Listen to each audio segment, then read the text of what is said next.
کہ مالک بھی حضور ہیں، اور حضور کے چہرہ انور سے آگے روشنیاں بانٹی جا رہی ہیں، اور حضور کی تعریف جیسا کہ چاہیے کوئی نہیں کر سکتا، وہ اللہ ہی ہے جس نے اپنے محبوب کی تعریف کی ہے، اور وہ جانتا ہے محبوب کا مقام کیا ہے، محبوب کا مرتبہ کیا ہے۔ اس لیے کہا کہ لا یمکن ثناء کما کان حقہ بعد از خدا، بزرگ تو ہی قصہ مختصر، بات مختصر ہی کر لیں، کیونکہ خدا کے بعد مصطفیٰ جیسا کوئی نہیں ہے، اور حضور کا مقام خدا کے بعد، بس باقی جس کا بھی ہے وہ حضور کے بعد ہے۔ تو اللہ جل وعلا کے فضل و کرم اور اس کی مہربانی سے دورہ تفسیر قرآن جاری ہے۔ کل اس کی پہلی نشست تھی اور آج اس کی دوسری نشست ہے۔ آپ نے چند گھڑیاں مزید رب کی رحمت حاصل کرنی ہے، اور سیکھنے کا ذہن رکھنا ہے، اور آگے سکھانے کا بھی رکھنا ہے۔ اس نور سے صرف اپنے سینوں کو روشن نہیں کرنا، بلکہ یہ سوچ ہو کہ میرا بھی روشن ہو، اور آمینہ کے ہر لال کا سینہ روشن ہو، اور ان کے غلاموں کا سینہ روشن ہو، دیگر جو بھٹکے ہوئے ہیں ان کے بھی سینے روشن ہو جائیں، اور وہ بھی صراط مستقیم پر آ جائیں۔ اور تو جو فرمائے خالق کائنات مالک کائنات جل جلالہ فرماتا ہے کہ یہ قرآن کریم ہے، اور فرماتا ہے یہ قرآن مجید ہے، یہ قرآن کریم ہے۔ قرآن کیا ہے؟ اب آپ نے بولنا ہے ساتھ، آپ کو قرآن پاک کے نام بھی یاد ہونے چاہیے نا۔ ایک نام کیا ہے؟ قرآن، صفت کیا ہے؟ کریم۔ ایک قرآن ہے، صفت کیا ہے؟ مجید، اور قرآن رشید، اور قرآن رہنما ہے، قرآن راہبر ہے۔ تو قرآن کے ٹوٹل 32 نام ہیں۔ پھر انشاءاللہ تعالی موقع ملا تو پھر ان پہ بھی ہم وضاحت فرمائیں گے۔ آج صرف ہم لفظ قرآن کے حوالے سے گفتگو سماعت فرمائیں گے کہ اللہ پاک نے اپنے کلام کا نام قرآن رکھا۔ ہم تو بچے کے زبان پہ ہے قرآن مجید، ہمارے ہاں قرآن مجید یہ بار بار بولا جاتا ہے۔ تو قرآن مجید، قرآن کی صفت ہے مجید، نام ہے قرآن۔ کیا ہے نام؟ ہاں، چاہے دعوت قرآن کہیں، چاہے تبلیغ قرآن، چاہے ٹائٹل لگانے سے کام نہیں بنتا۔ مرزائیوں نے بھی بڑے ٹائٹل لگائے ہوئے، ٹائٹل سے بات نہیں بنتی۔ باہر بورڈ لگا دو دعوت قرآن، باہر بورڈ لگا دو تبلیغ قرآن، اور اندر ہو آمینہ کے لال کے خلاف فرمان۔ یہ کون سا ہے تبلیغ قرآن؟ یہ کون سا ہے دعوت قرآن؟ دعوت قرآن لیبل کا نام نہیں ہے۔ جہاں دعوت قرآن ہوتی ہے لیبل لگانے کی ضرورت نہیں، سمجھ آتی ہے۔ دعوت قرآن اور محبت مصطفیٰ نہ آئی اور حضور پہ تنقیدیں شروع ہو جائیں، وہ کون سی دعوت قرآن ہے؟ وہ کون سا تبلیغ قرآن ہے؟ جسے استنجا کرنے کا طریقہ نہ آتا وہ حضور پہ اعتراض کرے؟ وہ کون سا درس لے رہا ہے اور کون سا لوگوں کو درس دے رہا ہے؟ ظالم و حضور کا کلمہ پڑھ کے حضور کے خلاف باتیں کرتے ہو، قرآن کا نام لے کر، حدیث کا نام لے کر حضور ہی پہ بولتے ہو۔ آؤ ہمارے پاس، ہم تمہیں بتائیں، بے سے لے کے ناز تک تمہیں بتائیں اللہ نے اپنے محبوب کی شانیں بیان فرمائی ہیں۔ اور یہ قرآن ہے آمینہ کے لال کے سینے پہ اترا ہے، اور اس میں اللہ نے ہر شے کو رکھا ہے، اور ہر شے کو سینہ مصطفیٰ پہ رکھا ہے۔ اب دیکھیے قرآن، اب آپ نے یہ یاد رکھنا ہے، قرآن یا تو بنا ہے قراتن سے، یا قرآن بنا ہے قرآن سے۔ ایک قرآن بنا ہے قرآن سے۔ کس سے بنا ہے؟ بولے سارے، قرآن کس سے بنا ہے؟ یعنی یہ یاد رکھنا ہے، آپ بھی تو کسی چیز سے بنے ہیں کہ نہیں؟ ہاں، سارے کو وہ تو نہیں نا کہ بنا ہی کوئی نہیں، وہ خدا ہے، اور وہ سب سے جدا ہے۔ خدا نہیں بنا، وہ ہمیشہ سے ہے۔ خدا کی کوئی صفت نہیں بنی، وہ ہمیشہ سے ہے۔ یہ ہے عقیدہ توحید۔ خدا بھی ہمیشہ سے ہے، اس کی صفات بھی ہمیشہ سے ہیں۔ ایک لمحے کے لیے بھی نہیں سوچ سکتے، نہیں کا لفظ بھی نہیں بول سکتے، نہ تھا کا لفظ بول سکتے ہیں۔ باقی جو خدا کے علاوہ ہے وہاں نہیں بھی آئے گی، وہاں تھا بھی آئے گا، اور یہاں نہیں۔ اللہ ہمیشہ سے ہے اور اللہ کی صفات بھی ہمیشہ سے ہے، ہمیشہ رہیں گی۔ لیکن قرآن تو اس جو لفظ ہے یہ کس سے بنا ہے؟ کس سے؟ یعنی جسے ہم کہتے ہیں مٹیریل، سمجھتے ہیں کہ نہیں مٹیریل کو بھی؟ یہ سارا کچھ بنا ہے تو ظاہر ہے مٹیریل ہی ہے جس کو مکس کیا ہے، اور اتنی خوبصورت مسجد تیار ہو گئی اور اتنے خوبصورت آپ تیار ہوئے۔ آپ کا بھی تو مادہ ہے نا، تو اس مادے سے آپ کی بھی تیاری ہوئی، تو مادہ پیچھے ہوتا ہے۔ مادہ یہ آسان کر رہا ہوں کیونکہ آگے طلباء بھی سنتی ہیں تو محبت کرنے والے بھی سنتے ہیں، تو ہمارا دسترخوان علمی بھی ہے، عام کریں گے، اسے سمجھائیں گے کہ ہر چیز پیچھے دیکھو اس کا کوئی مادہ ہے، اس سے تیار ہوئی ہے۔ تو اب یہ الفاظ ہیں تو الفاظ کے بھی مادہ ہوتے ہیں، یہ لفظ کس سے بنا ہے، یہ کس سے بنا ہے، یہ کس سے بنا ہے، تو جس سے بنا ہے اس کا اس سے تعلق ہوتا ہے۔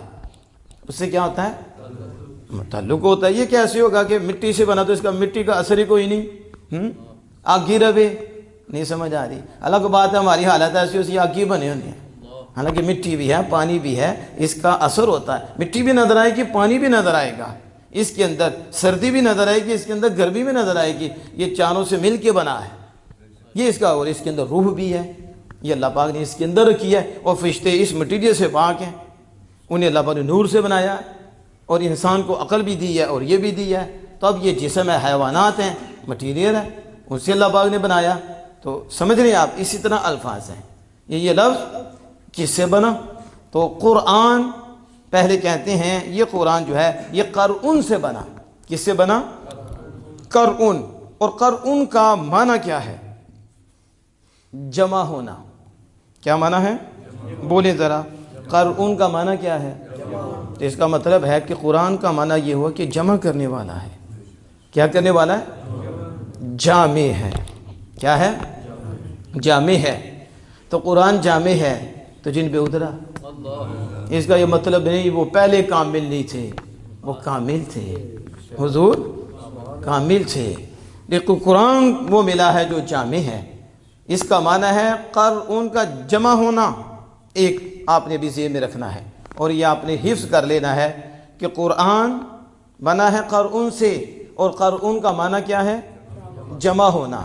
یہ میں نے کہا تھا کہ ہم نے صرف بیان نہیں کرنا، ہم نے سیکھنا بھی ہے اور سکھانا بھی ہے، اور آدھا تو تھوڑا سا تو گرامر سے آپ کا تعلق ہو ہی جائے گا، تاکہ کو جو جیلم سے جراثیم کو ملتان سے جراثیم لگتے ہیں اس سے بچیں گے بھی اور بچائیں گے بھی۔ ان کو قرآن سیکھے کا بھی نہیں پتہ چلنا کہ یہ فعلان ہے تو یہ ہے کیا، یہ منصرف ہے غیر منصرف ہے، پڑھنا کیسے ہے، اور اس کے پھر قاف کا مخرج کیا ہے، را کا مخرج کیا ہے، الف اور نون یہ کیسے پڑھے جائیں گے، طریقہ کیا ہے، پھر بتاؤ اس کا معنی کیا ہے، اور پیچھے بڑھنا آتا ہے۔ تو قرآن قرآن سے بنا جس کا معنی ہے جمع ہونا۔ اب تفسیر کبیر اٹھا کے دیکھیں اور روح البیان اٹھا کے دیکھیں تو وہ کیا لکھتے ہیں کہ قرآن قرآن سے بنا جس کا معنی جمع ہونا۔ تو پھر کیا مطلب ہوا کہ قرآن جمع کرنے والا ہے، تو کس کو جمع کرنے والا ہے؟ قرآن کس کا جامع ہے اور کس کا مجموعہ ہے؟ تو سنو، وہ کہتے ہیں اولین و آخرین، جتنے بھی ان کے علوم ہیں، اول و آخر، اولین کے پہلوں کے علوم اور بعد والے کے علوم، سارے ہی علوموں کو قرآن جمع کرنے والا ہے، اور یہ اولین و آخرین جمیع علوموں کا مجموعہ ہے۔ ذرا بولیں، اولین و آخرین جمیع علوم کا مجموعہ، اسے قرآن کہتے ہیں۔ اسے کیا کہتے ہیں؟ قرآن کہتے ہیں۔ اور دینی دنیاوی جتنے بھی علوم ہیں، دینی ہوں دنیاوی ہوں، جمیع علوم کا مجموعہ ہے، جمیع علوم کا۔ ابھی میں آپ کو بتانے لگا ہوں آگے، اللہ جل وعلا قرآن مجید برہان رشید میں فرماتا ہے وَنَزَّلْنَا عَلَيْكَ الْكِتَابَ تِبْيَانًا لِكُلِّ شَيْءٍ، ہم نے محبوب آپ پر اتارا قرآن، وَنَزَّلْنَا عَلَيْكَ ذِکر، یعنی ذکر سے مراد قرآن، ہم نے آپ پر قرآن اتارا جس میں ہر شے کا روشن بیان ہے، ہر شے کا، لِكُلِّ شَيْءٍ، ہر شے کا روشن، بس تو یہ ہر شے کا روشن بیان ہے، اس طرف کرنا چاہیے دھیان کیونکہ اس میں ہے ہر شے کا روشن بیان۔ اب آپ نے اس کی طرف توجہ کرنی ہے، جس کی طرف میں آپ کو سیر کرانا چاہتا ہوں اور بتانا چاہتا ہوں۔ خالی نام رکھنے سے کام نہیں چلتا۔ قرآن ہے جامع، اور اللہ پاک خود فرما رہا ہے ہم نے قرآن میں ہر شے رکھی ہے، اور وہ ہر شے محبوب کے سینے پہ نازل فرمائی ہے۔ وَنَزَّلْنَا، اب یاد رکھو نزلنا اس کا معنی ہے ہم نے اتارا۔ کیا معنی ہے نزلنا کا؟ بولے پھر، چاہے انزال لفظ ہو چاہے تنزیل ہو، یعنی یہاں نزلنا اور انزلنا دونوں کا معنی ایک ہی ہے۔ قرآن پاک میں جہاں بھی یہ انزلنا کا لفظ آئے، انزلہ کا آئے یا نزلنا کا آئے، معنی ایک ہوگا۔ آگے مفہوم بتائیں گے، تفسیر بتائیں گے۔ تو نزلنا ہم نے اتارا، علیکا کس پر؟ محبوب آپ پر۔ ذرا توجہ نا، یہ ترجمہ یاد ہونا چاہیے۔ ہم نے اتارا علیکا کس پر؟ آپ پر، یعنی اپنے یار پر۔ نزلنا علیکا کتاب، علیکا ذکر، کس پہ؟ کیا اتارا؟ ما قرآن۔ کیا اتارا؟ اب قرآن تھوڑا سا دیا، علم اتنا دیا، اتنا دیا، شاید آپ نہیں سمجھے، جو آج تک تول رہے ہیں اور بول رہے ہیں اتنا اتنا، یہ نہیں وہ نہیں وہ نہیں یہ نہیں۔ ہم نے کہا کون سا قرآن ہے؟ لوگوں کو قرآن دکھاتے ہو؟ تو قرآن سے جو رب نے بیان فرمایا ہے آمینہ کے لال پہ، وہ کیوں نہیں بتاتے کہ تم تولتے ہو، تمہاری کیا اوقات ہے کہ تم رسول اللہ کے علم کو تولو؟ اللہ با سے پوچھو کتنا دیا ہے۔ وہ کہتا وَنَزَّلْنَا عَلَيْكَ الْكِتَابَ تِبْيَانَ لِكُلِّ شَيْءٍ۔ تو اللہ پاک فرماتا ہے ہم نے آپ پر اتارا قرآن اور کتاب، تبیان روشن بیان۔ کیا تبیان کسے کہتے ہیں؟ خوب واضح، خوب واضح۔ کس کا بیان؟ کس کی وضاحت؟ لکل شیء، لکل، ہر شے کی وضاحت، ہر شے کی۔ ابھی ہم بھی کریں گے تھوڑی وضاحت۔ ابھی یہ ہے لکل شیء، ہر شے کی وضاحت محبوب ہم نے آپ پر نازل فرما دی۔ ہر شے کی وضاحت ہم نے، اور خوب وضاحت آپ پہ نازل فرما دی۔ یہ قرآن ہے۔ یہ کیا ہے؟ اب دیکھو رب کہتا ہے لکل شیء، ہر شے، اور اس ہر شے میں ہر شے ہے، ہر شے میں ہر شے ہے۔ یہ علامہ صاحب سمجھیے، شے کے اندر ہی ہر شے ہے، لیکن رب نے صرف شے نہیں فرمایا، فرمایا لکل شے، ہر شے۔ ہر یہ کون سی رہ گئی ہے؟ ہر شے۔ پھر ابہام کوئی نہیں، پوشیدگی کوئی نہیں، پھر اتنا بھی نہیں فرمایا بیان، فرمایا تبیان، اور یہ مبالغہ ہے، یہ علامہ صاحب جانتی، یعنی بیان کا بیان اتنا واضح، اتنا واضح۔ فرمایا میں بیان کرنے والا ہوں، میں وضاحت کرنے والا ہوں، اور ہر ایک کو وضاحت دینے والا نہیں ہوں، اور ہر ایک پہ واضح کرنے والا نہیں ہوں، اور ہر ایک پہ روشن کرنے والا نہیں ہوں، اور ہر ایک پہ ہائی لائٹ کرنے والا نہیں ہوں۔ محبوب میں تیرا مخاطب ہوں، میں تجھ سے خطاب کر رہا ہوں، بیچ میں دوسرا کوئی نہیں، میں ہوں یا تو ہے، اور کلام تجھ سے ہے۔ اور پھر ابہام تو بڑی دور کی بات ہے، ہم نے بیان اتنا کر دیا ہے کہ ایسا کوئی بیان کر ہی نہیں سکتا۔ ہم نے ہر شے ہائی لائٹ کر کے محبوب تجھے بتا دی ہے، تیرے سینے میں اتار دی ہے، اب تجھے آگے اختیار دیا ہے، محبوب تو آگے سمجھا دے۔ اب ونزلنا، اسی بھی آپ نے رہنا ہے، ہر شے کا روشن بیان۔ ہر شے آئی کہ نہیں آئی؟ اب میں آپ کو بتاتا ہوں یہ کرتے کیا ہیں، کیونکہ یہ قرآن ہے تو اولین آخرین کے جمیع علوم کا یہ جامع ہے، اور اس میں دنیاوی ہر علم اس کے اندر ہے، ہر شے اس کے اندر ہے، اور لوح و قلم میں جو ہے یہ اس کی تفصیل ہے، یہ اس کی وضاحت ہے، اور اللہ نے اپنے محبوب کو بتائی ہے۔ اور اب کیا ہوتا ہے، اب بہت صاحب بھی بیٹھے ہوئے ہیں وہ سامنے، انہیں بھی پوچھ لیں تو کیا ہوا تھا کہ ایک ہم سے گفتگو ہوئی، مسئلہ یہ ہے گفتگو کرنے والے بھی جاہل ہوتے ہیں، دین پڑھے کوئی نہیں، بس انہیں شوق ہوتا ہے مبلغ بننے کا، اور پھر آگے سینگ پھنسانے کا، ماننا نہیں، یہ کام کیا، تو میں نے کہا قرآن میں ہر شے ہے، قرآن میں ہر شے ہے۔ تو کہتا ہے رکھتے ہیں بتاؤ کہاں ہیں؟ اس طرح رکھتے ہیں۔ اچھا، اب اس کا مطلب ہے قرآن ناقص ہو گیا، قرآن میں تو رکھتے بھی کوئی نہیں جو آپ پڑھتی ہو، ظاہراً تو کوئی نہیں نہ لکھی ہوئی، کوئی رکھتے نہیں لکھی ہوئی۔ اچھا، بات یہ کہ ختم قرآن اور ختم پاک، ہم کہتے ہیں ایک نام ہے، اس کی حقیقت اصحال ثواب ہے، تو کہتے ہیں قرآن میں دکھاؤ کہاں لکھا ہے لفظ ختم؟ نہیں سمجھ آ رہی۔ یہ میں اصل درس قرآن دے رہا ہوں، درس بتا رہا ہوں کہ دعوت قرآن کیا ہے، قرآن کی دعوت کیا ہے، ہم وہ بتا رہے ہیں اور ہم امت کو بچا رہے ہیں کہ سوال ایسے ایسے کریں گے۔ اچھا، تو کوئی بیوقوف ایسا بھی اٹھے تو وہ کہے کہاں لکھا قرآن پاک میں عشاء اور لفظ ظہر، اس طرح حضور اللہ نے فرمایا ہو عشاء کی نماز پڑھو، اللہ نے فرمایا ظہر کی نماز پڑھو، تیرے یہ بیوقوف چار ہو جائیں گے، آگے بڑھیں گے، کیا بنے گا؟ اور پھر کیا ہوگا کہ حاجی حسن فسادہ نام کی لکھا تھے، پھر ہی مننا گے نام ہی کوئی نہیں، ابھی نہیں قرآن پاک جی، ٹھیک ہے؟ تو قرآن پاک میں یہ ہے کہ اللہ پاک نے ہر ایک لفظ کو تمہارے اوپر واضح کی ہے اور ہر چیز کو تم پہ واضح کی ہے۔ ہاں، یہ قرآن ظاہر بھی رکھتا ہے، قرآن باطن بھی رکھتا ہے، صرف قرآن لفظ کا نام نہیں ہے، قرآن کی تو حد کوئی نہیں، تو لفظوں کی تو ہے، یہ تو محدود ہیں، لکھے ہوئے ہیں، تو اللہ کا کلام اس کی حد ہے، اس کی معنویت کی حد ہی نہیں، قیامت تو آ سکتی ہے، پھر بھی کہیں گے ابھی الحمد میں ہی ہے، ہم اس سے آگے جا ہی نہیں سکے کہ اس کے اندر کیا دریا ہے، کیا سمندر ہے اس کے اندر۔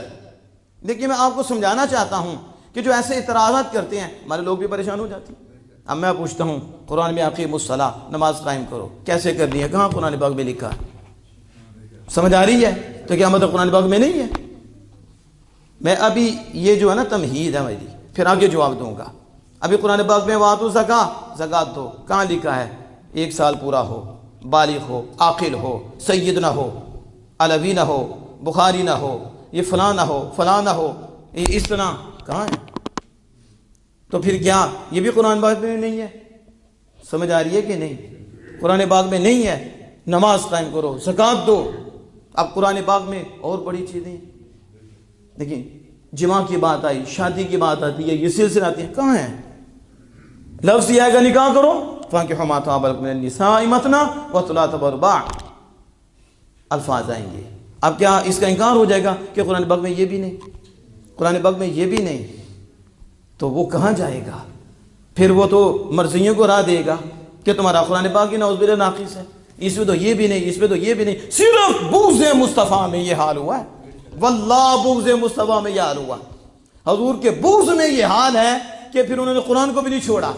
ظاہر ہے جب مصطفیٰ جان رحمت پہ انگلی اٹھے گی تو وہ خدا پہ اٹھے گی، تو انہوں نے قرآن کو نہیں چھوڑا، کیوں کہا یہ بھی نہیں، یہ بھی نہیں، تو کہاں دکھایا؟ میں نے کہا بیوقوف، قرآن میں ہر شے موجود ہے، قرآن میں اگر ہر شے موجود نہیں تو پھر رب نے کیوں فرمایا محبوبہ ہر شے تجھ پہ نازل کی ہے اور تو لوگوں کے سامنے اس کو بیان فرما دی؟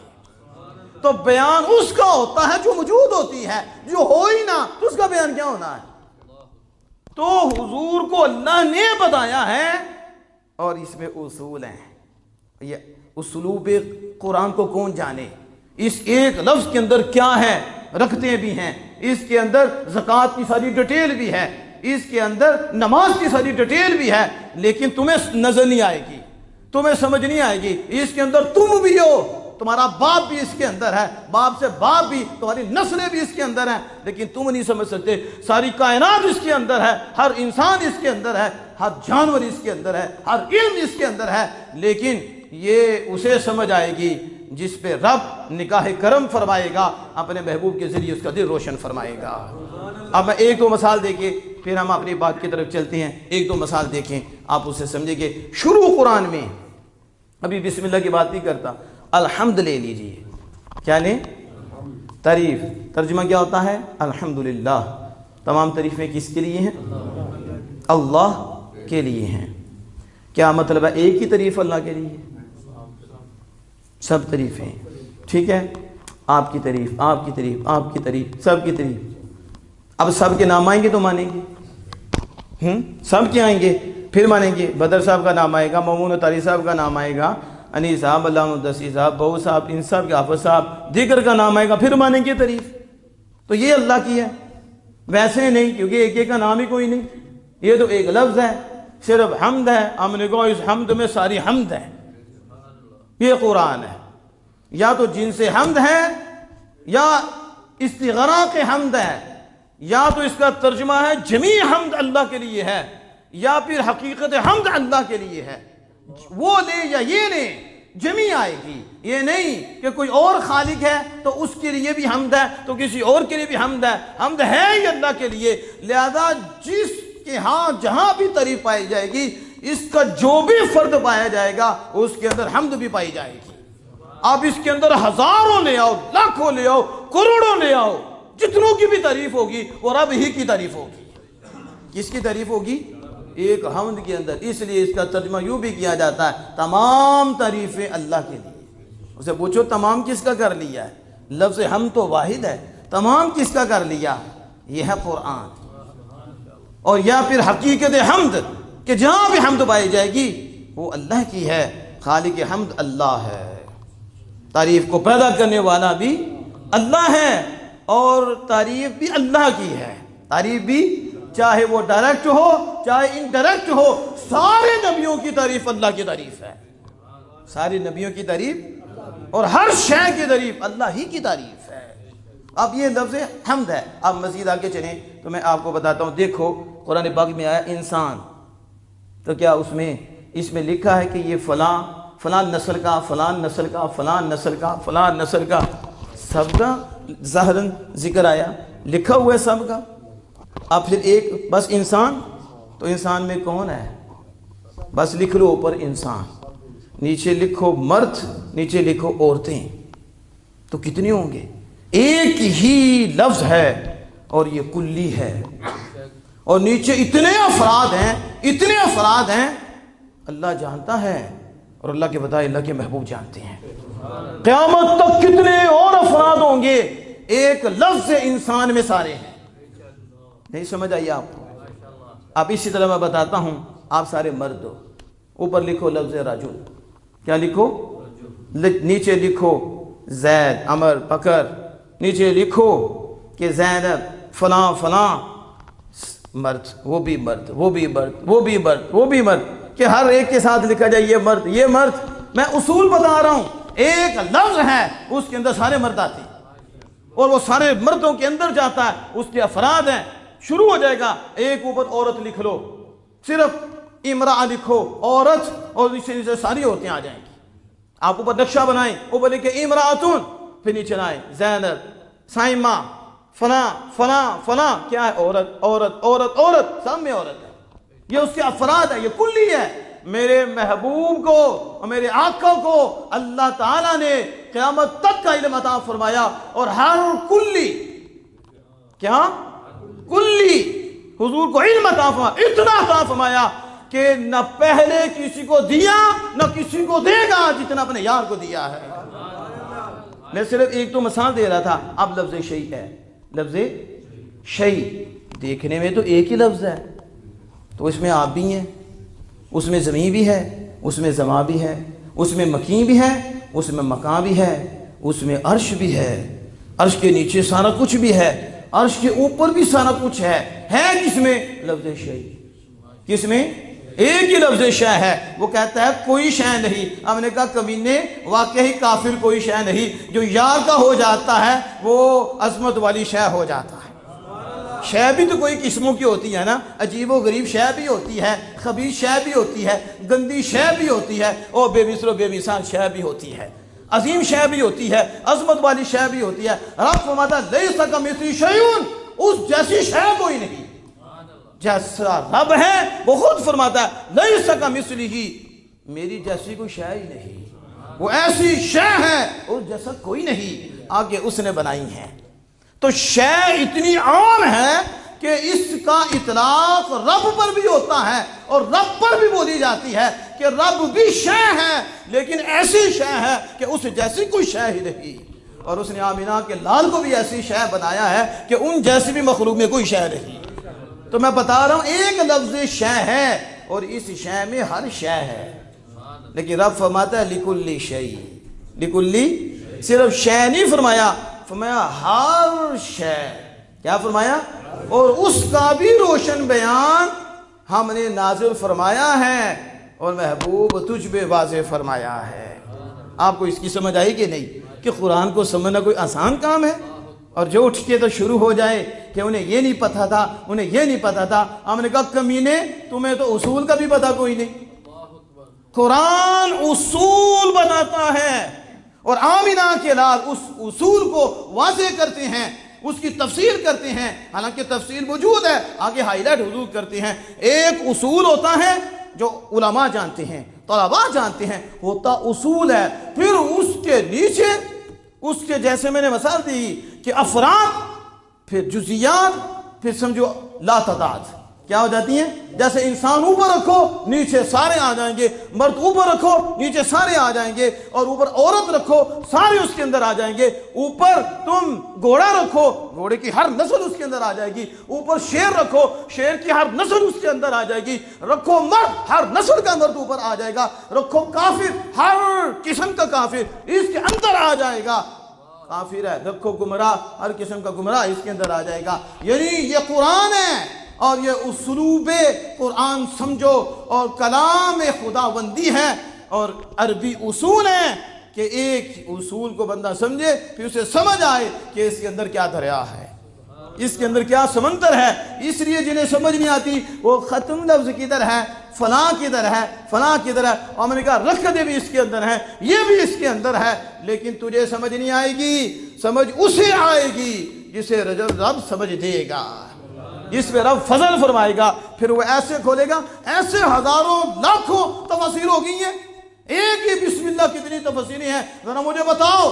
ہے تو لفظ بسم اللہ ہے تو ایک جملہ ہے، اور ہزاروں تفسیریں، میں تو ہزاروں کہہ رہا ہوں نا، کتنی تفاسیر ہیں، اور ہر تفسیر دوسری تفسیر سے منفرد ہے، ہر تفسیر باقی تفسیر ہے۔ آپ پڑھ کے دیکھو علماء نے تفسیر کیسے کی، عوامی تفسیر کیسے ہوئی، صوفیانہ تفسیر کیسے ہوئی، ہے لفظ با، اور اس لفظ با کی تفسیریں دیکھیں، اسم اللہ پہ تفسیریں دیکھیں، الرحمن الرحیم پہ تفسیریں دیکھیں، آپ کو کتنی تفاسیر ملے گی۔ کیوں؟ کیونکہ تم صرف لفظ دے رہے ہو، تمہیں پتہ ہی نہیں یہ خالق کائنات کا کلام ہے اور یہ اللہ کا اسلوب ہے، ایک لفظ ہے اور ایک لفظ اپنے اندر کتنا بڑا دریا رکھتا ہے۔ تب بعد میں ختم کرنے لگا ہوں جس کی طرف آپ کی میں نے توجہ دلائی، وَنَزَّلْنَا عَلَيْكَ الْكِتَابَ تِبْيَانًا لِكُلِّ شَيْءٍ، کہ قرآن ہر شے کا جامع ہے۔ کیا ہے؟ ہر شے کا جامع ہے، اس میں ہر شے ہے اور ہر شے سینہ مصطفیٰ بھی ہے، اور اللہ نے اپنے محبوب کو قیامت تک کی ہر شے کا علم عطا فرمایا اور آپ پہ اس کو واضح فرمایا۔ تو قرآن کی تفسیر کرنے سے پہلے یہ عقیدہ رکھنا پڑے گا، اگر یہ عقیدہ نہیں تو صرف دھوکہ ہے، لوگوں کو پریشان کرنا ہے کہ جب انہوں نے کہنا قرآن میں کچھ بھی، یہ بھی نہیں، یہ بھی نہیں، تو پھر تم نے کیا بیان کرنا ہے؟ یہ تو لا ریب ہے، لا ریب ہے، اس میں نہیں رکھا رب نے کوئی عیب، کیونکہ خدا بھی لا ریب ہے، یہ اس کا کلام بھی لا ریب ہے، اس نے تو اپنے محبوب کو بھی لا ریب بنایا ہے۔ اب سمجھ آ رہی ہے؟ تو یہ ہے قرآن، جس کا معنی کیا ہے؟ جمع ہونا۔ کیا؟ جمع ہونا، اور یہ سارے علوموں کو جمع کرنے والا ہے۔ ایک بات کر کے میں بات کو ختم کرتا ہوں۔ اب دیکھوں ایک اور بات دیکھو، سبحان اللہ، اور بڑی کمال بات کی ہے۔ سندھی کی زبان اور ہے، ہندی کی زبان اور ہے، پنجابی کی زبان اور ہے، اور جیلمی کی زبان اور ہے، یعنی زبانیں تو ملتانی زبان اور ہے، علاقے بدلتے ہیں، زبانیں بدلتی ہیں، لیکن اندر تو ایک ہی ہے۔ اس کا مطلب نہیں کہ ایمان بھی ایک ہے، بھئی ایمان بھی بڑے ہیں، اندر کا مطلب معنی تو اندر ہی ہوتا ہے، لیکن زبان اسے واضح کرتی ہے۔ تو زبانیں میں کوئی انگلش میں بول دیتا ہے، کوئی عربی میں بول دیتا ہے، ہوتا تو وہی شعر ہے، لیکن اسے عربی میں کہہ دیتے ہیں لائن، یا کچھ انگلش میں لائن کہہ دیتے ہیں، عربی میں اسد، اس طرح کے لفظ استعمال ہوتے ہیں، اردو میں شعر کہہ دیتے ہیں، یہ ہمارے ہاں۔ لیکن کیا مطلب؟ پاکستان کا شعر اور ہو گیا ہے، ٹھیک ہے، اور پھر ہندوستان کا شعر اور ہو گیا ہے، شعر تو ایک ہے، شعر کی حقیقت تو ایک ہے، لیکن زبانیں بدلی ہیں۔ اس زبان میں ہم شعر کہتے ہیں، عربی میں اسے کہتے ہیں اسد کہہ دیتے ہیں، انگلش میں لائن کہہ دیتے ہیں، مختلف زبانیں ہیں، تو اس لیے زبانیں مختلف، بندے بھی مختلف، بندے بھی، رنگ بھی مختلف، رنگ بھی، طرز زندگی بھی مختلف، طرز زندگی بھی مختلف، تو پھر ان کو کیسے اکٹھا کیا جائے؟ سمجھ آ رہی ہے کہ نہیں؟ ان کو کیسے اکٹھا کیا جائے؟ کون سی صورت ہو کہ ان کو اکٹھا کیا جائے؟ ان کو اکٹھا کرنا ہی مشکل ہے، ان کی زبانیں مختلف ہیں، ان کے رنگ بھی مختلف ہیں، ان کا رہن سہن بھی مختلف ہے، تو کیسے؟ اللہ نے اپنے محبوب پہ قرآن نازل فرمایا، اور قرآن نازل فرما کے مالک نے اس طرف اشارہ فرمایا، تم تو نہیں نا اکٹھے کر سکتے ان کو، ہم نے قرآن نازل فرما کے ان کو جمع فرما دیا ہے، اور ان کا نام رکھا ہے مسلمین۔ کیا نام رکھا؟ سماکم المسلمین، جس نے مان لیا میں اکٹھے ہیں، قرآن اکٹھا کرنے والا ہے، انہوں نے مانا ہے، ہم نے ان کا نام مسلمان رکھ دیا ہے۔ رنگ جیسا بھی ہو، زبان جیسی بھی ہو، افریقہ میں ہو، امریکہ میں ہو، عرب میں ہو، جہاں بھی ہو، دل اللہ کی طرف ہو، دل آمینہ کے لال کی طرف ہو، تم ایک ہو، کیونکہ رب نے تمہیں مسلمان بنایا ہے، تمہیں نام مسلمان دیا ہے، اور رب نے تمہیں جمع کر دیا ہے۔ تو یہ بکھڑے ہوئے تھے، اس کی مثال یوں سمجھو، اسے آپ سمجھیں گے مثال کس طرح ہے۔ مختلف باغ ہیں، اور مختلف باغوں میں مختلف پھول ہیں، رنگ برنگ کے پھول ہیں، اور اس سے مکھی چوستی ہے، اب وہ مختلف پھولوں سے چوستی ہے، تو سارے چوستی ہے، اور پھر وہاں شہد بنتا ہے، تو سب رسوں کا نام ہی شہد رکھ دیا جاتا ہے۔ شہد آپ سمجھو، سب ملک مختلف، شہر مختلف، زبانیں مختلف، طور طریقے مختلف، یہ لیکن جب دل میں آیا ایمان، جب رحمان نے اتارا قرآن، تو پھر جس کے دل میں آیا تو وہ بن گیا مسلمان۔ وہ کیا بن گیا؟ جس طرح مختلف باغ ہیں اور مختلف رنگ کے پھول ہیں، مکھیاں چوستی ہیں، لیکن ہر باغ کا نام نہیں رکھا، نہیں، بلکہ سب کا نام ہی شہد رکھ دیا، مختلف رسوں کا نام شہد رکھ دیا۔ اس طرح یہ بھی مختلف باغ ہیں، اور یہ مختلف پھول ہیں، اور ان کی الگ الگ خوشبو ہیں، اور ان سب کا نام مسلمان رکھ دیا، یعنی قرآن نے ان سب کو جمع فرما دیا۔ آپ سمجھ رہے ہیں اس کو؟ اور اس میں آخری بات ہے جو آپ کے سامنے میں رکھنا چاہتا ہوں، وہ کیا ہے؟ یہ قرآن صرف کیا زندگی میں جمع کرنے والا ہے؟ یہ ہے اللہ کا فضل، اور یہ ہے جماعت اہل سنت و جماعت، جن پہ رب کا کرم ہے کہ بات کے نزدیک تو قرآن صرف فیض دیتا ہے دنیا میں، اور وقت مر گیا تو پھر مٹی ہو گیا، اب تعلق ختم، اب جمع کرنے والی کوئی صورت نہیں۔ ہم نے کہا وہ کوئی اور کتاب ہے کہ جو صرف زندگی تک کام آتی ہے، یہ وہ قرآن ہے کہ جو زندگی میں بھی کام آتا ہے، مرنے کے بعد بھی کام آتا ہے۔ جس کے دل میں یہ قرآن آ گیا ہے وہ اسے ٹوٹنے نہیں دیتا، اسے الگ نہیں ہونے دیتا، اسے جمع کر کے رکھتا ہے۔ زندہ ہے تو پھر بھی فیض ہے، مرتا ہے تو پھر بھی فیض ہے، بشرطے کہ مسلمان ہو۔ تو مسلمان زندہ، مسلمان مردہ مسلمان سے فائدہ لیتا ہے، مردہ مسلمان سے فائدہ لیتا ہے، تو اس قرآن کی بدولت، اور مردہ مسلمان زندہ مسلمان سے فائدہ لیتا ہے کہ زندہ قرآن ایصال ثواب کرتا ہے اور اس کے علاوہ کرتا ہے، تو قبر میں جانے والا مسلمان ہے تو پھر اس کو فیض ملتا ہے، اس کو ثواب ملتا ہے۔ اور بعض دفعہ ایسا ہوتا ہے جانے والا غوث ہے، جانے والا قطب ہے، جانے والا اللہ کا ولی ہے، جانے والا برگزیدہ بندہ ہے، تو پھر قرآن پھر جمع کر کے رکھتا ہے کہ پھر جانے والے، بعض دفعہ ایسا ہوتا ہے کہ باہر والے اندر دے رہے ہوتے ہیں، اور بعض دفعہ ایسا ہوتا ہے اندر والے باہر والوں کو دے رہے ہوتے ہیں، کہ قرآن ہے کہ جس نے ٹوٹنے نہیں دیا، کہ زندہ مسلمان مردہ کو فائدہ دے رہے ہیں، اور جو فوت ہو گئے ہیں مسلمان ان میں اس مقام پہ پہنچنے والے قبر میں جا کر اس قرآن کی بدولت کہ جس کو دل دیا تھا اور جسے اپنے ساتھ رکھا تھا اور جس کے فرامین پہ عمل کیا تھا، اس قرآن نے ایسا اکٹھے کر کے رکھا ہے، وہ قبر میں گئے ہیں لیکن قبر میں جا کر بھی جیسے یہاں فیض دے رہے تھے اس سے بڑھ کے فیض عطا فرما رہے ہیں۔ یہ قرآن ہے جو مسلمانوں کو جمع کرنے والا ہے۔ اس کو نہیں سمجھ آئی؟ یہ جملہ میں نے جو بولا ہے نا، یہ قرآن ہے جو کس کو جمع کرنے والا ہے؟ دنیا میں بھی آگے بھی. کسی میں آگے ڈیٹیل آنی ہے. دنیا میں بھی اکٹھا کرنے والا ہے اور کدھر آخر میں یہ ہے کہ سارے آگے چلے جائیں پھر بھی اکٹھا کرنے والا ہے. کچھ آگے کچھ ادھر پھر بھی اکٹھا کرنے والا ہے, جمع کرنے والا ہے. اب ہمارے پاس وہ وقت آگے آئے گا انشاءاللہ, اس کی ڈیٹیل آئے گی کیسے یہ جمع کرنے والا ہے. لیکن یاد رکھیں کہ قرآن جمع کرنے والا ہے. قرآن تو جس کے سینے میں آ گیا ہے نا, تو پھر کبھی نہ سمجھے میں اکیلا ہوں.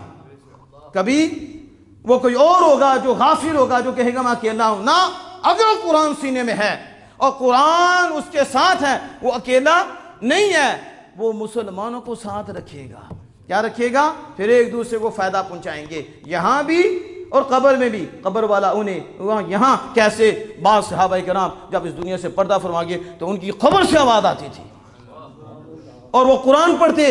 اور ترمذی شریف میں موجود ہے کہ سورۃ ملک پڑھ رہے تھے اور وہ صحابی رسول تھے اور حضور صلی اللہ علیہ وسلم کی بارگاہ میں حاضر ہوئے. دیکھو, انہوں نے خود فیصلہ نہیں کیا. شاید یہ آپ جملہ سمجھیں جو میں نے کل درس دیا تھا کہ اب تو جسے بس تھوڑا سا پڑھنا آ جائے تو وہ بھی مفسر قرآن بن گیا ہے. غامدی جیسے کیسے کیسے قسم کے کیڑے مکوڑے آئے اور کیا کچھ کر رہی ہیں. بس ڈاکٹر بنے, کوئی ایسے بنا. یار ڈاکٹر بنے ہو تو جاؤ جا کے ڈاکٹری کرو. تم قرآن کے ساتھ تمہارا کیا تعلق ہے؟ قرآن کے ساتھ تعلق کے لیے پہلے علم حاصل کرنا پڑتا ہے, علوم حاصل کرنے پڑتے ہیں. لیکن کیا ہوتا ہے, جس کا دل کرتا ہے جو چاہتا ہے وہ کر لیتا. صحابی ہیں اور خیمہ ہے, آواز آ رہی ہے, خود نہیں فیصلہ کر رہے. کیا ان کا ایمان تھا, کیا ان کا ایمان تھا. اور میں تو سمجھتا ہوں کہ یہ ہے ہی رب کا فضل ہے کہ صحابی خود فیصلہ کر لیتے تو آج کل کے وہ کہتے انہیں دماغ کا کوئی نقص ہو گیا تھا, وہ ایسے تو قبر میں کوئی آواز بھی نہیں آتی تو مر کے مٹی ہو گئی, ہے ہی کچھ نہیں. انہیں آواز کیسے آتی؟ خیال ہوگا ان کا, وہم ہوگا ان کا, یا اس وقت ان کی عقل نے ساتھ چھوڑ دیا ہوگا. جو کہہ نبی کے متعلق کہہ رہی ہے تو پھر حدیث نہ ہوتی اور حضور سے وہ مہر نہ لگوا لیتے تو پتہ نہیں کیا کیا باتیں کرتے. قربان جائے اس صحابی پہ بھی, وہ بارگاہ مصطفی میں حاضر ہو گئے. اور ان کا یہ ایمان تھا کہ ہم یہاں کھڑے ہیں, اس سطح ہمیں غلطی لگ جائے اور ہمیں سمجھ نہ آئے کیا ہے. حضور جہاں بھی ہو وہ ہر جہاں کی خبر رکھتے ہیں. نہیں سمجھے آپ؟ یہ کہ میں پوشیدہ لفظ دے دیتا ہوں, جہاں بھی ہوں ہر جہاں کی خبر رکھتے ہیں. اس جہاں میں تھے اور صحابی اگلے جہاں کی بات پوچھ رہے تھے. عالم برزخ کی, یہ عالم نہیں عالم شہادت, عالم برزخ کی کتنا فاصلہ ہے. لیکن صحابی کا ایمان ہے میرے آقا ہر جہاں کی خبر رکھتے ہیں, برزخ کی بھی رکھتے ہیں, قیامت کی بھی رکھتے ہیں. وہ کون سا جہاں ہے جس کی حضور کو خبر نہیں ہے؟ وہ حضور کی بارگاہ میں حاضر ہوئے, عرض کی جا کر تو نبی اکرم صلی اللہ علیہ وسلم نے مہر لگا دی. آپ نے یہ نہیں کہا وہم ہوا, ایسا نہیں ہوا. قبر میں کون ہوتا ہے؟ وہ مر کے مٹی ہو جاتے ہیں. آپ نے کہا یہ مر کے جو مٹی ہوتی ہے نا, سزا تو انہیں بھی ملتی ہے, سزا تو انہیں بھی ملتی ہے, تکلیف تو انہیں بھی ہے, عذاب ان کے لیے بھی ہیں. یہ نہیں عذاب نہیں, عذاب تو ان کے لیے ہیں. لیکن جو اللہ کا ہو جاتا ہے اور اللہ کے محبوب کا ہو جاتا ہے, مٹی بھی اس کا ادب کرتی ہے, مٹی بھی اس کا احترام کرتی ہے. اب وہ قبر میں سورۃ ملک پڑھ رہے تھے اور رسول اللہ صلی اللہ علیہ وسلم نے مہر لگا دی, کہا یہ تو نجات دلانے والی ہے, یہ سورۃ ملک سے پیار کرنے والے محروم نہیں ہوں گے. قبر میں سورۃ ملک آ جائے گی اور سورۃ ملک آئے گی, پاؤں کی طرف سے عذاب آئے گا تو سورۃ ملک آ جائے گی, سر کی طرف سے عذاب آئے گا تو سورۃ ملک آ جائے گی. عذاب نہیں ہونے دے گی. کیوں؟ وہ کہے گی یہ تو مجھے پڑھتا تھا, تو پاؤں سے بھی عذاب روکے گی, سر سے بھی عذاب روکے گی. اور ایسی ہے کہ ساتھ رہتی ہے, ساتھ پھر قبر میں بھی پڑھا جاتا ہے. پتہ چلا قرآن کا جسے فیض ملتا ہے وہ یہاں بھی زندہ ہے, مرنے کے بعد بھی زندہ ہے, اور وہاں بھی وہ پڑھتا ہے. اور پھر آمنہ کے لال نے خبر دی, ہر قبر کو ایک جیسا نہ سمجھو, ہر قبر کو اور ہر بندے کو ایک جیسا نہ سمجھو. بعض بندے ایسے ہوتے ہیں کہ دیکھنے میں صرف بشر ہیں, حقیقت میں خدا کے نور سے روشن ہوتے ہیں. تو اس لیے یہ حدیث بتا رہی ہے کہ جو قبر میں ہوتے ہیں وہاں بھی قرآن ہوتا ہے اور وہ قرآن پڑھتے بھی ہیں, قرآن کا فیض بھی چلتا ہے. تو یہ میں نے مختصر سے وقت میں آپ کے سامنے قرآن پاک کے حوالے سے گفتگو کی کہ قرآن کا معنی ہے جمع ہونا. کیا معنی ہے؟ جمع ہونا اور جمع کرنا. پھر یہ جمع کرتا ہے جمع, لیکن شرط یہ ہے کہ قرآن سے دل سے پیار ہو جائے, دل سے پیار ہو جائے. قرآن سے محبت ہو جائے تو پھر دیکھو سبحان اللہ کس طرح نور ملتا ہے، پھر کیسا سرور آتا ہے، بندے کا قرآن کے بغیر دل ہی نہیں لگے گا اگر اسے سمجھ آ جائے کہ یہ کس کا کلام ہے اور اس میں کیا ہے، اس میں کتنی دولت ہے۔ تو انشاءاللہ تعالی ہم اسی طرح جو ہمارا طریقہ ہے، میں نے عرض کی تھی کہ ہم اس کے بعد پھر ترجمے کی طرف جائیں گے۔ ابھی تو ہم تعارف کرا رہے ہیں اور طریقہ بتا رہے ہیں تفسیر کا، اور آپ کو میں مسالے دے رہا ہوں، یقیناً مشکل ہیں، لیکن میں سمجھتا ہوں آپ کے لیے مشکل نہیں، محبت والوں کے لیے کچھ مشکل نہیں ہوتا، شرط یہ محبت ہو تو آپ کا پیار ہے، آپ کی محبت ہے۔ آپ یہاں بیٹھے ہوئے ہیں تو جو میں نے لفظ شیء بولا، انسان بولا، رجل بولا، اس سے تو آپ کچھ سمجھے ہوں گے کہ اس کے اندر کیا ہے۔ تو پھر یہ ایک لفظ پکڑ کے کیا تھا، کیا کل لفظ قرآن ہے، کیا ہے، تو اس میں سارا کچھ ہی، تو دیکھنے میں ایک ہی لفظ ہے، دیکھنے میں کیا ہے، بولو کیا لکھا، قرآن، لیکن جب آپ اس کی تعریف کی طرف گئے تو سب کچھ ہی آ گیا، سب کچھ ہی۔ تو ایک لفظ ہوتا ہے لیکن اندر مفہوم دیکھو کتنا ہے کہ قیامت آ جائے پھر بھی سمجھ نہ پائے۔ تو بس میں اسی بات کی بات کو ختم کرنے لگا ہوں۔ کتنے خوبصورت انداز میں کہا، علم خدا نے اینا دیتا عقلاں وچ نہ آوے، علم خدا نے اینا دیتا عقلاں وچ نہ آوے، عقل خدا نے اینی دیتی علماں وچ نہ آوے، ایڈا سونا اعظم ماہی سانو کدھر نظر نہ آوے۔ اللہ جل وعلا سے دعا ہے کہ ہم سب کو عمل کی توفیق عطا فرمائے۔